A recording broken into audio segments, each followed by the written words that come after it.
Hello everyone and welcome back to another concept analysis video. For today's talk, we're going to be going over 10 points that are going to help us understand better how to stay true to ourselves, right? So these points are derived from a website that's called Life Hack. So you could search that up if you like and get these from there. Yeah, just making sure that these are not my points. They're just points that I've found, okay? But basically what I'm going to do is read through each of these points here, and we're going to get into each one of them and kind of elaborate on them further and find out what they really mean and how these can relate to us in our everyday life. You know, as you're going through life and you find yourself in different situations, you meet different groups of people. Sometimes we might feel peer pressured into, you know, adjusting to those groups, behaving like those groups, becoming like the people that we meet around us, and people might lose themselves, not stay true to who they really are inside, you know, for whatever reason that is, whether it's out of judgment, fear of appearing different to others around them.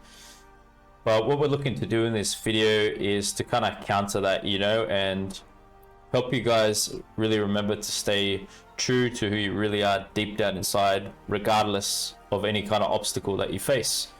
Because that's the gift that you have as the person you are. There's no one else that's like you, and being yourself, you can help others around you become who they truly are too.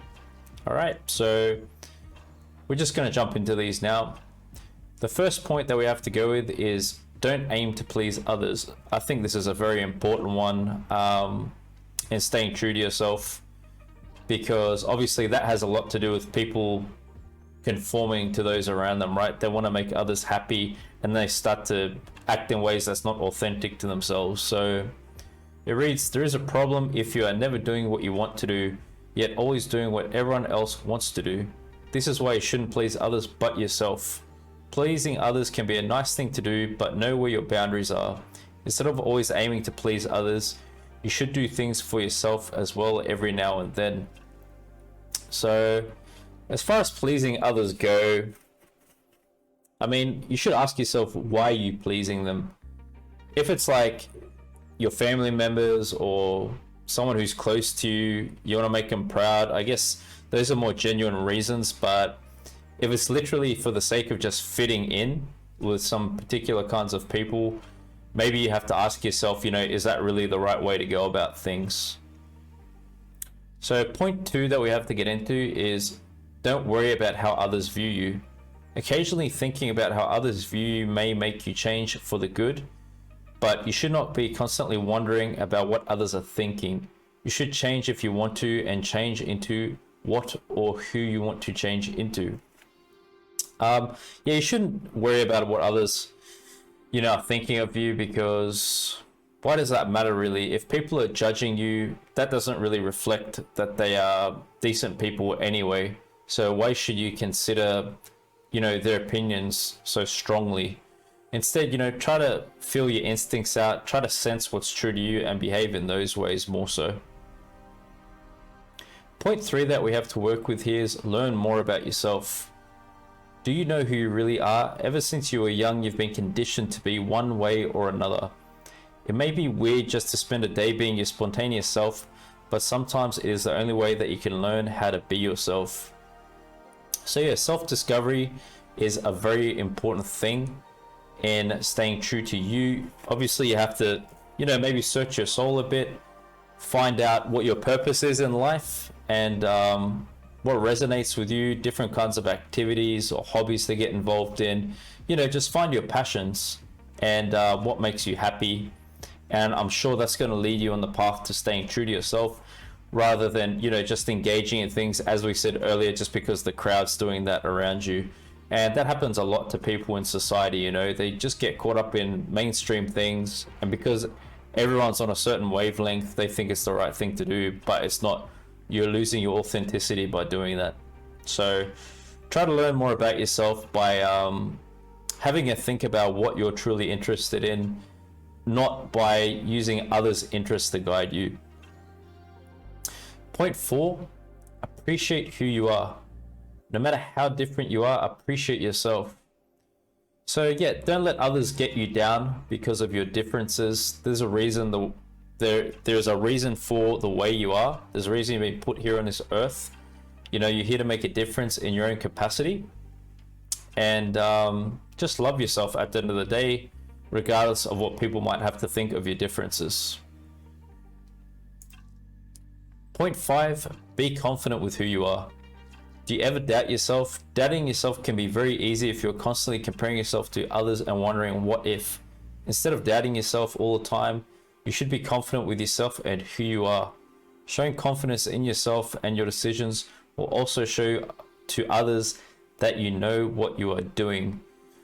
Confidence is very important in staying true to yourself because, I mean, it's associated with success in general. It allows you to take risks as well. But the more confident you are, the more stronger you can stand in your own feet and, you know, represent who you are out there in public. If the more insecure you are, the more you tend to, you know, conform to society and the different pressures around you. So it can be of benefit to get into different, you know, practices that build confidence in you, whether that's taking care of yourself, your appearance, your body, exercising, maybe learning some new skills. Any kind of ways that can develop your confidence can help you overall in staying more true to yourself, because you can resist the pressures that come to your way to conform, all right? Because you're more confident, you know who you are. Point 6 is forgive yourself. Forgive yourself for thinking negatively. Forgive yourself for talking without thinking twice. Forgive yourself for being rude to your superiors, friends, parents, or your siblings. Don't think negative thoughts about yourself for taking wrong steps or making wrong decisions. This kind of thinking puts your focus on the problem and not the solution. It's better to say good things about yourself than to say negative things. So forgiving yourself, it's kind of tied to the self-talk that we have, you know, in our minds. Do we have positive self-talk, saying good things about ourselves, encouraging ourselves mentally, or do we beat ourselves up a lot? If we're beating ourselves up a lot, we're just going down in life. We're not progressing forward that way, right? We need to stay in a motivated state. And to do that, we have to be goal-oriented and keeping our mentality as positive as possible. And in order to do that, it helps to forgive yourself if you make mistakes along the way and take them as lessons. You know what I mean? Don't be so harsh on yourself, because everyone makes mistakes, and see it as an opportunity to grow further. Point 7 is stop being negative about yourself. Do you look at everything as a glass half full or half empty? It can be easy to be negative about yourself. When it comes to being happy, it is vital that you learn how to be yourself and be more positive. So this has to do a lot with optimism. In different situations you might find yourself in, they could present you with some pretty big challenges. And, you know, if you don't have an optimistic mindset, you might just be looking at the worst aspects of what's to come. But really the best way to go about it is ignore and avoid all the negatives as much as possible and focus on the positives, no matter how small they are, and give power to that and let that grow and dominate the field wherever you're in, okay? Point 8 is find a hobby that you love. Everyone has something that they live for or that they love to do. Figure out what you love to do and make a hobby out of it. Doing what you love can make you much happier. I really believe in this. This is a very great point. You know, when we love something, we've got like an immeasurable strength about it, right? Because we're so connected to it. It doesn't matter if you're sick. It doesn't matter what's going on in your life. It's like you've always got the strength to go ahead and, you know, do that thing, whatever it may be, whether it's your job because you like it so much, or yeah, just like a hobby as it says here. So in love, there's a lot of strength, okay? Love provides us a lot of strength, and what we want to do is search for the things that we feel that for in terms of hobbies, because that can bring us a lot of positivity in our life. And it definitely helps you discover yourself. It's kind of like finding your passions in life, helps you find out who you are. So point 9 that we have to go with is learn from your mistakes. You can really learn more about yourself when you make a mistake. Mistakes in your life do not always need to be seen negatively. Think about what went wrong and learn from it and move on. So that's a very healthy mindset to have. Obviously, none of us are perfect. You know, we can all make mistakes, and just getting hung up on the bad that you did is just gonna drag you down. So you just want to take what lessons you learnt from the things you did wrong, and feel happy to know that in the future you know how to respond better in that situation. Okay, you're better prepared. So every time you get knocked down in life, you got the opportunity to rebuild yourself stronger. You know, you can discard the parts of yourself that were weak and that didn't serve you well, and just make a better version of yourself as you go forward. And the final point that we have here, point number 10, strive for what you want to accomplish. Being yourself does not have to mean that you have to be stuck in the status quo. Aim for what you want to achieve and strive for that accomplishment. You can improve yourself while still remaining true to you. So this is great. Strive for what you want to accomplish, guys. Remember that. You set yourself your goals in your life, find out what you're interested in, and you go for that and give it 100% and don't hold back. Don't worry about what anyone says or thinks about you, or you know what path they're telling you to go on. You want to be open-minded to good mentors, sure, who are educated people who've been through things, who've got a lot of life experience, and maybe they can give you some good advice. But generally speaking, you know, you do that for yourself. You try to find out who you are and what your path in life is about, and just don't worry what anyone has to say about that. It's the most important thing, guys. As much as you can, strive for what you want to accomplish and stay true to you. Okay? So these are the 10 points in staying true to yourself, believing in yourself, finding yourself, whatever you'd like to refer to it as. I really hope that these points can help you do that, help you on your journey to self-discovery. And please let me know your thoughts in the comment section down below. Okay, everyone, now we've come to the analysis part of this video, and I've chosen to go with this clip from Jordan Peterson, who talks about how to stay true to yourself. He's referring to that for people at university, but he does make some good, you know, observations in what he's saying. So I thought it's pretty relevant anyway. What he says is pretty transferable over into different things, not just uni. And yeah, at the time that he's doing this, you'll see there's like protests and things against him. But just try to ignore that and focus on what he's got to say, because yeah, he's pretty wise as a person. I do like his concepts. So let's get into this clip. I can tell you a couple of things that are very practical. Don't write in your essays what you think the professor wants to hear. There's absolutely no excuse whatsoever for doing that. Now, first of all, most professors, even those who have descended into a state of ideological possession, let's say, most of them still have enough character to grade an essay that's well written properly. So you're actually taking less of a risk than you would think by stating what you have to state. But look, if you start practicing when you're in university, when the stakes are rather low, pandering to the audience, let's say, and saying what you think will get you by, you're going to train yourself to do that. And what that means is you're going to train yourself in the falsification of your character. And your character is the only thing you have to guide you through life. You know, people dream of riches and they dream of luxury and all of that, but that's a thin defense against the harsh realities of the world. You have your character. And so what you do when you go to university is you learn to say what you think as clearly as you can, and to take the slings and arrows that come along with that. Not in an arrogant manner, right? Because like, what the hell do you know? You know, so you've got plenty to learn, but you want to formulate your thoughts carefully. You want to write what you think. Well, why? Because when you're writing, you're thinking. You're laying out the arguments that you're going to use to structure your existence in the world throughout your entire life. And if you start to twist and bend those for expedient reasons, you're going to warp your soul. And I mean, I could talk about that neurophysiologically if you want to. You know, you become what you practice. You automate what you practice. Yep. So if you automate expedient speech for the sake of short-term gain, then that's what you're going to produce. You're going to produce expedient speech for short-term gain. Well, God help you if you do that.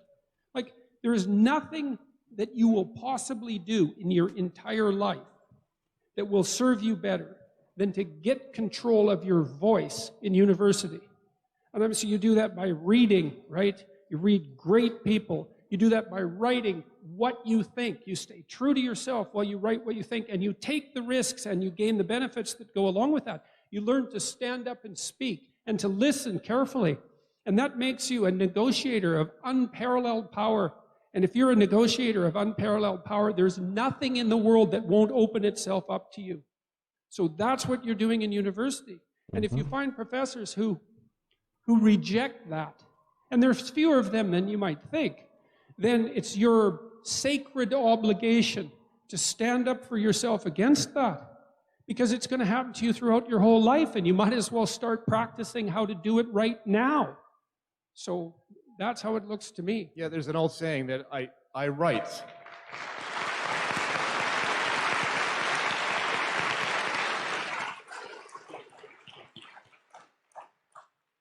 I write in order to know what I think. And you'll note how compelled speech interferes in that process, yes? So the idea that you have to write what your professor wants is a form of compelled speech. It's like, I really do believe that this is a fundamental issue. As a therapist, say, when I'm trying to help someone set their life straight, I do my best not to compel their speech. And the reason for that is quite clear. It's like, you have your destiny with all its attendant triumphs and sufferings, and it's on your shoulders. I don't want to tell you how to think. I don't want to tell you how to think because I do not know how you should think. You have to figure that out for yourself, and then you have to bear the responsibility for that. And you're a terribly arrogant fool if you dare to tell someone else how it is that they should conduct themselves through life. Now, I mean, having said that, well, obviously I say, well, you should tell the truth, or at least you shouldn't lie, but that's not a dictate of action, so to speak. It's a dictate of process. It's like, well, you shouldn't interfere with the mechanism that allows you to solve all the problems that you will face in your life. And you come to university maybe to prepare for a profession, you know, and to set yourself up economically, but to set yourself up economically properly, I don't care what your profession is going to be. There is no one who is more powerful than someone who can communicate. It doesn't matter what the field. It doesn't matter if you're a plumber or a politician. If you can formulate your thoughts clearly, if you can conduct yourself honorably in your action and your speech, if you're articulate and careful, then the world opens itself up to you. You have an unlimited horizon of possibility. So, thank you very much.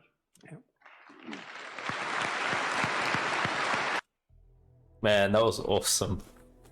I love how he puts his thoughts together and how he explains things. But yeah, great points there by Jordan Peterson. And as he was saying, you know, learn to think for yourself and don't act and behave in ways, you know, you think you want someone to see you being. You know, just be yourself authentically and think for yourself on your own 2 feet. So, you know, great video. I encourage you guys to check out his videos. He's always got amazing content. And I hope this video will help you in staying true to yourself. And thanks so much for your support and for tuning in once more.